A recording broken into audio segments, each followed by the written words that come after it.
Hello my gorgeous plant people, welcome back to Rooting Mindfully. My name is Ayana, and today we're going to go over my Anthurium collection, and I'm going to give you some tips and tricks so that way you can take care of your Anthuriums.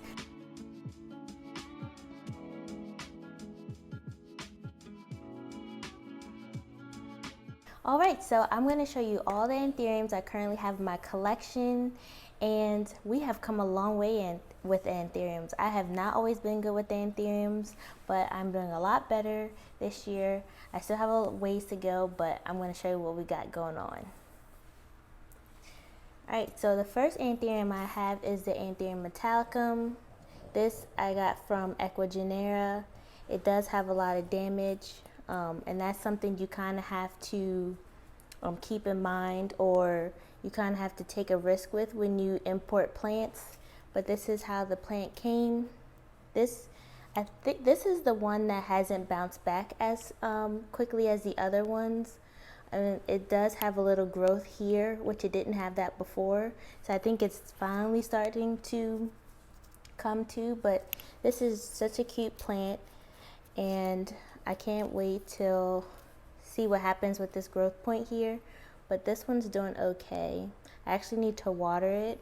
I might actually need to water most of my Anthuriums, but that is the metallicum.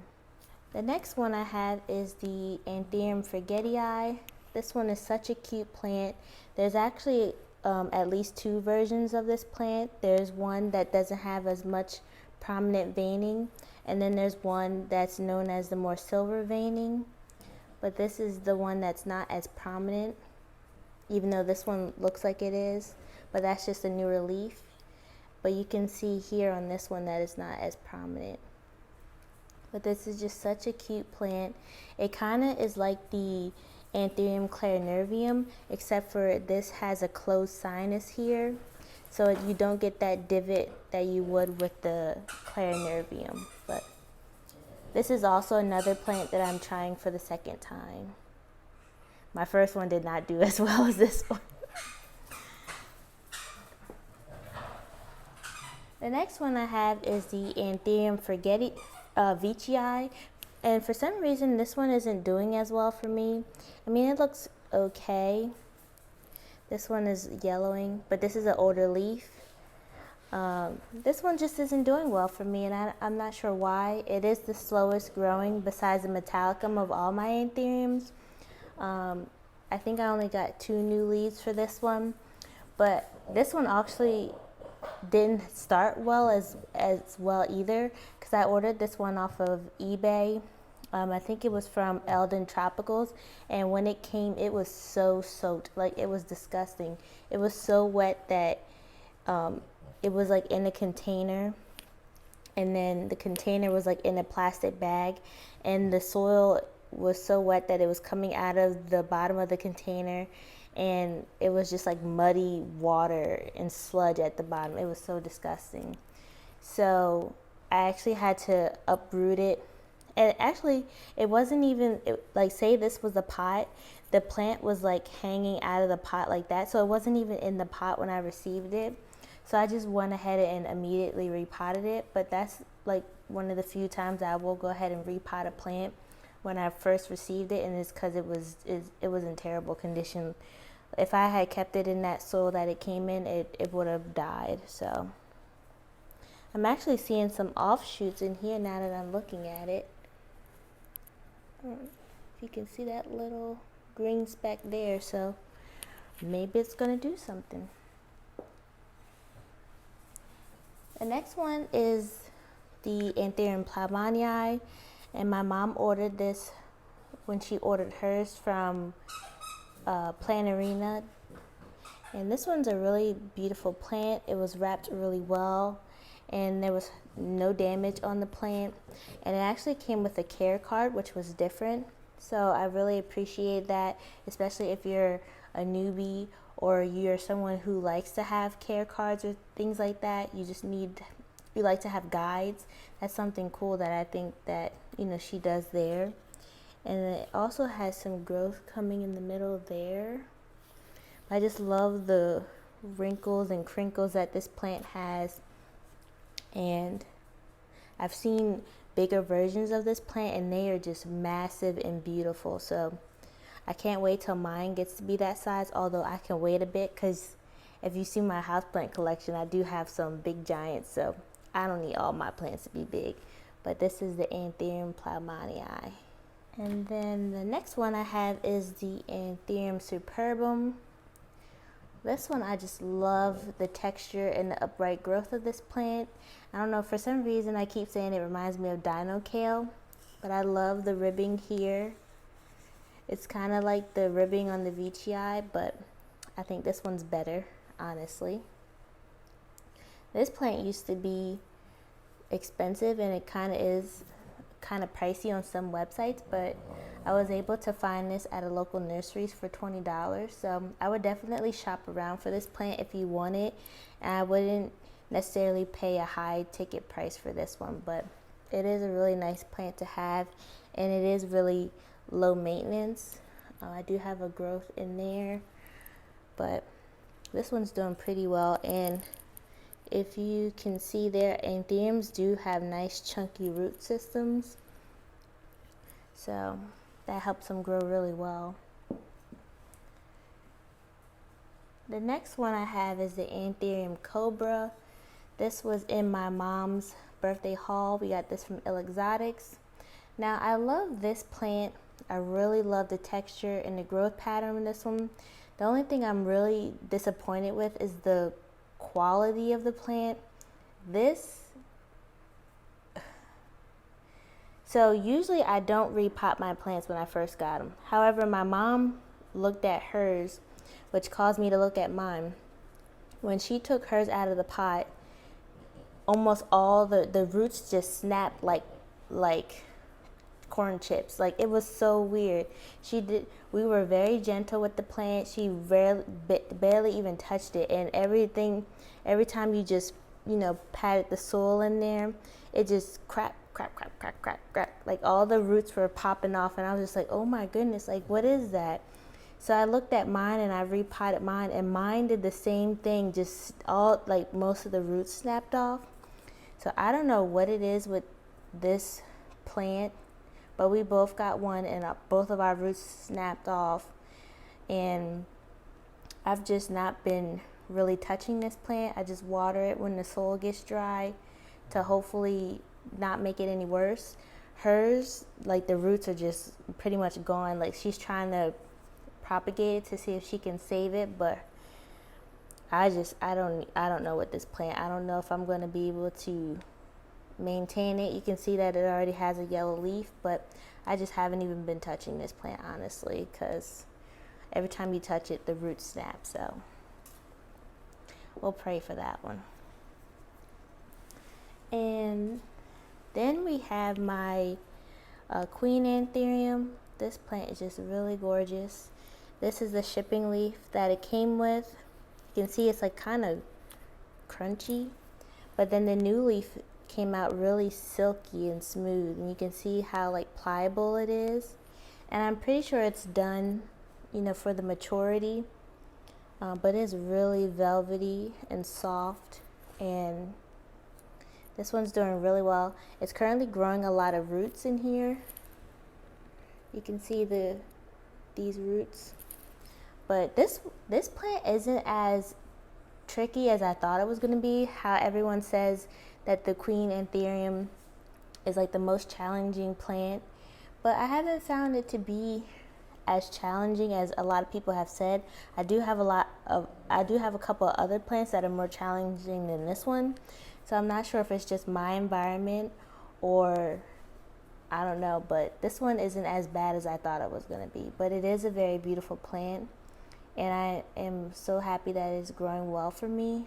I can't wait to get more leaves so I can get, be fuller, because I did just have this leaf, and then this one just came out probably last week, so we'll see how this goes next year. But I'm excited to have a couple more leaves, so it could be more substantial.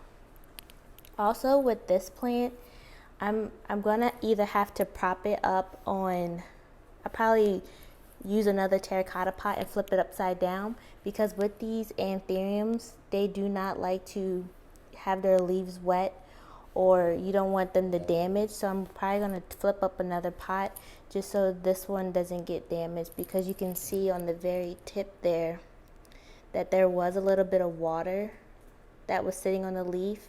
So you can just imagine if you had more water sitting on the leaf, how that would damage the leaf there. All right, and so the next Anthurium I have is this pendulifolium. This one is so pretty. These are known as like belt leaves. I mean, you can pretty much see why, but let's see. That's what that leaf looks like. This one's a very beautiful plant. This was actually one of the first Anthuriums I had, and I could not get it to grow, and I couldn't figure out what I was doing wrong with this plant. And actually, shout out to Plants Meow. I reached out to her like several times. I watched both of her videos because she has a simplified version and then a more in-depth version, and I watched those over and over. But she was one of the people I reached out to try to understand how to grow Anthuriums. But this was one of the first ones that I was struggling with. I could not get it to grow. It wasn't dying. The leaves weren't yellowing. I just wasn't getting any new growth. But after watching her videos and doing other, research and just having the plant in my care, I was able to grow this leaf. Because you can see that there's leaves that stick up. Those are the older leaves. And then this was the first leaf I was able to grow. If you can see that. And then this one came out. So I feel like I'm doing really good to see that these new leaves are so huge and long and more substantial than the leaves that I came with. And I just love this plant.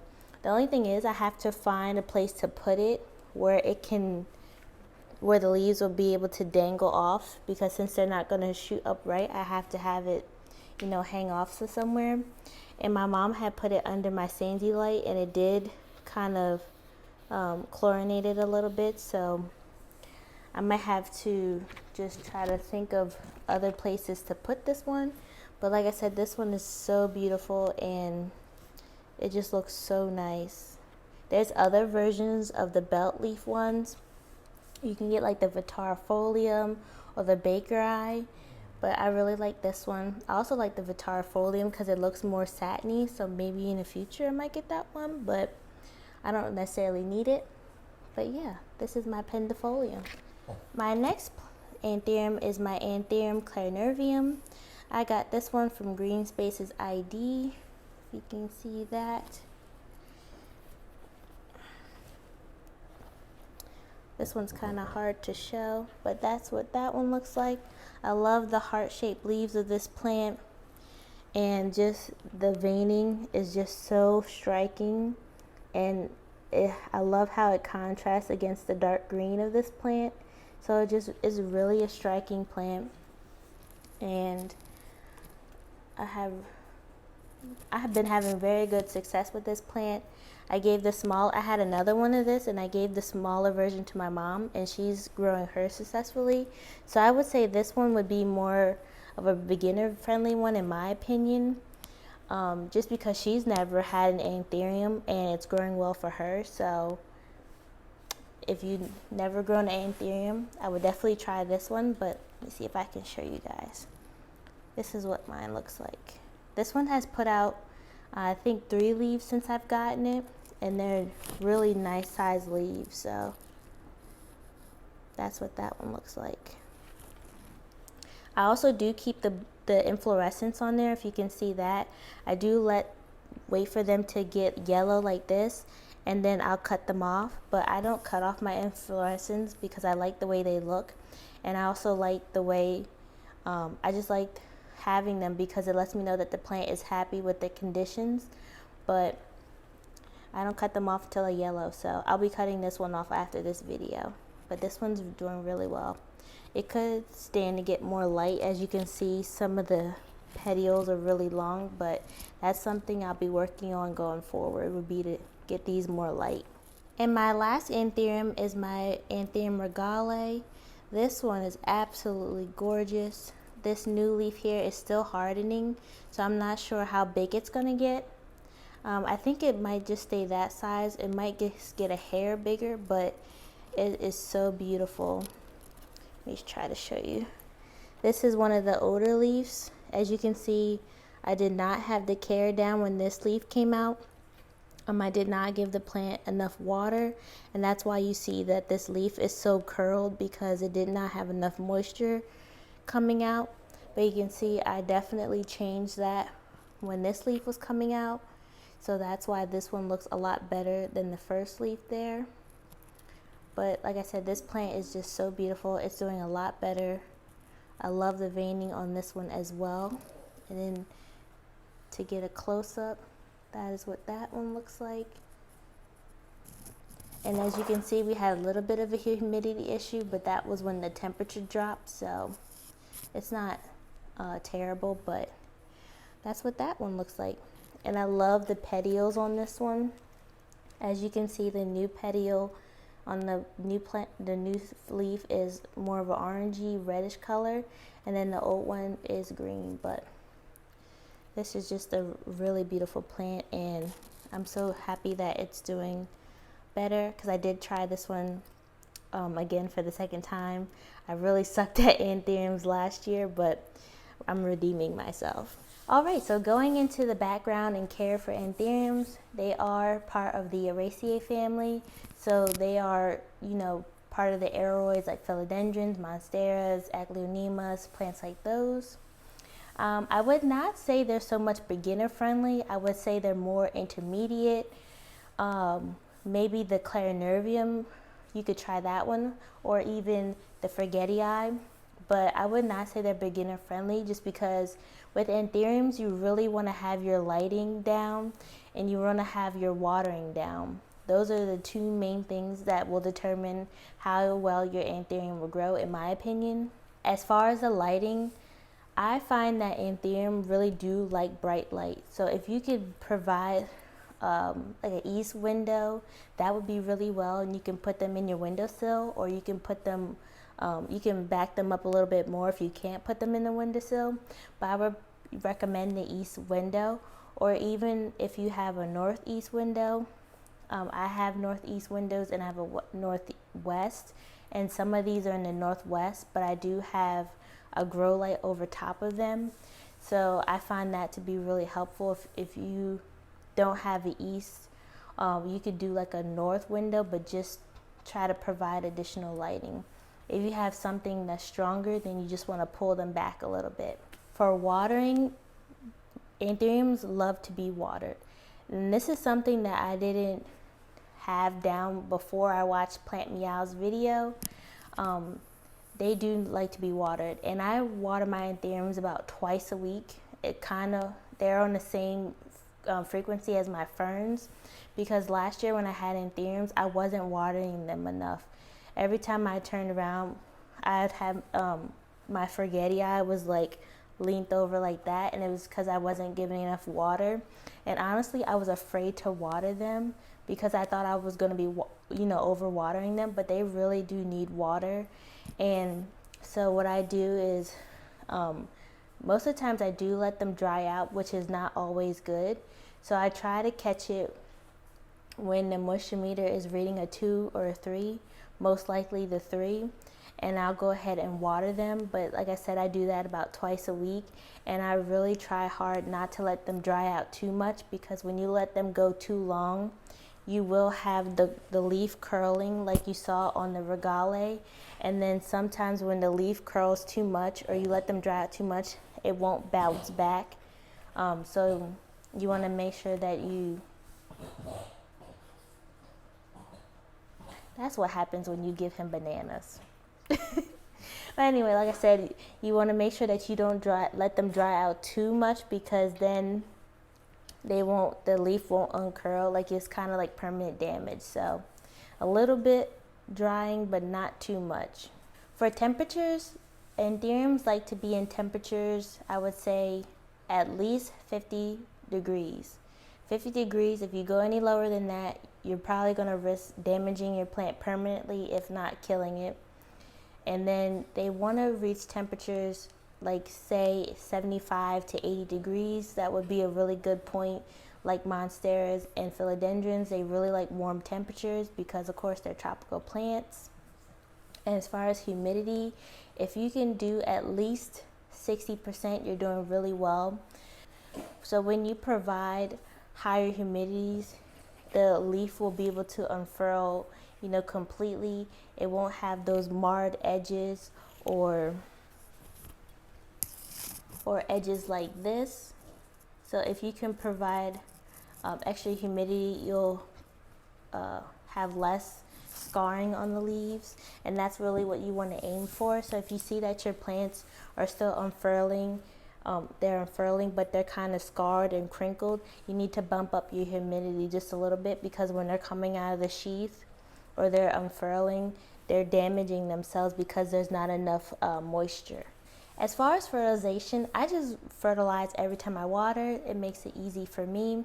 If you don't want to do that, and when I fertilize every time I water, I do a weaker solution.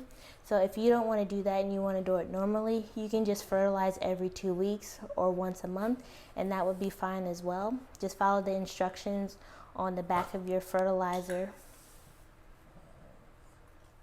And as far as propagating, I have yet to propagate anthuriums, and I'm not sure if I'll ever propagate anthuriums, but you can propagate, you know, by seeds and grow them as seedlings. I know that does take a lot longer, but if you have the patience, that would be really cool to try it that way. Or you can propagate by, you know, like the stem cutting, or you can, after a while, if your anthurium puts off offshoots, you can remove the offshoot from the mother plant, and then you can start your own anthurium. But that would be cool as well, because then you could have little pups.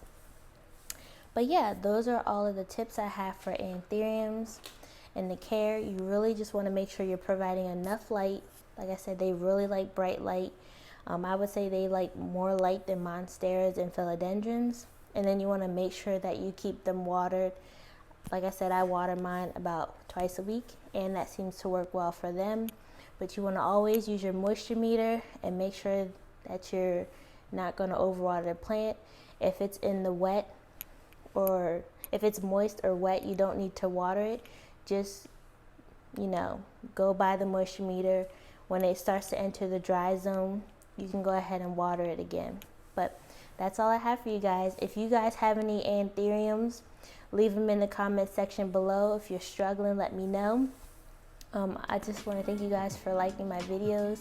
Please subscribe and hit the notification bell so that way you know when I upload a new video. And we'll see you in the next one.